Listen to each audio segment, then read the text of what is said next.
නේද? මොකද්ද? මොකද්ද ඒක මොකද්ද? අද කියන්න ඕනේ. මොකද්ද කියන්නේ? සින්දුවද? සින්දුව කියන්න බෑ. සින්දුව කියන්න බෑ. කියන්න සින්දුව. හැබැයි ඒක වෙලා යයි ඕනේ. කමක් නැහැ අපිට වෙලා තියෙනවා අපි වෙන ප්‍රෝග්‍රෑම් එක කැන්සල්. බය වෙනවද? ඇයි ඒ? මම බොහොම බය වුණා. මගේ පනේ පා වුණා. තේ දුලහඬ හොල් කර මාව හසුණා. මම බොහොම බය වුණා. මගේ පනේ පා වුණා. තේ දුලහඬ හොල් මන් මාව හසුණා. මම උස්සරේකට ගියා සින්දු කියන්නේ. මම අපසු වෙන්න ලැබුණා ජාමේ දුලහඬ.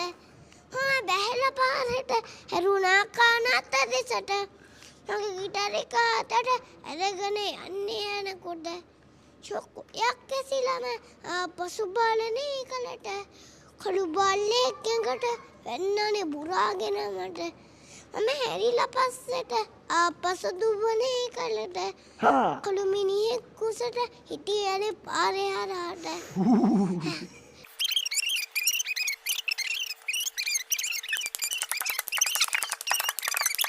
හොඳ නෑ පාරේ නටන්න අපි යමුකෝ එහාට ගිය මිනි කන අත්තට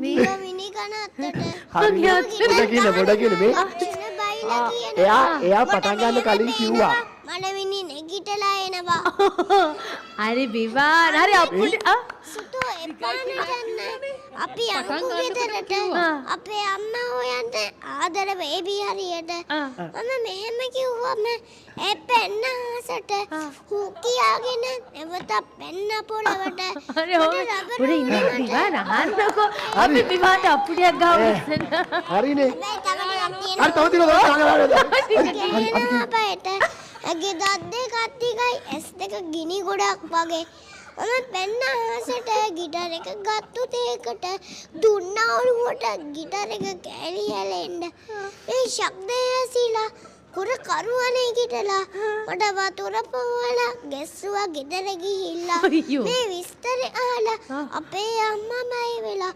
මට බලියක් කරලා අත්තමාව බේරලා මම බොහොම බය වුණා හරි මේ අහන්න අපි තමයි වැරදි. එයා කිව්වා හැබැයි දිගයි. ඔව් දිගයි කියලා කිව්වා බෑ. එයා කියලා කිව්වනේ නේද? ඒකද මම මදින්න නවත්තන්න එපා නේද? මම හැබැයි බොරු නම් ඔන්න කියන්නේ. ඔයා කියනවා හොඳ ළමෙක් නේද? ඔය සින්දුව ගෙදර වැඩිපුරම අහන්නේ කවුද? අම්මද තාත්තද ගෙදර? අම්මා. අම්මද ඔක අහන්නේ? අම්මා උදේ නැගිට්ටාම මොකද දාන්නේ? ඈ? කොයිලාට දැම්ම ඔය සින්දුව අහන්නේ?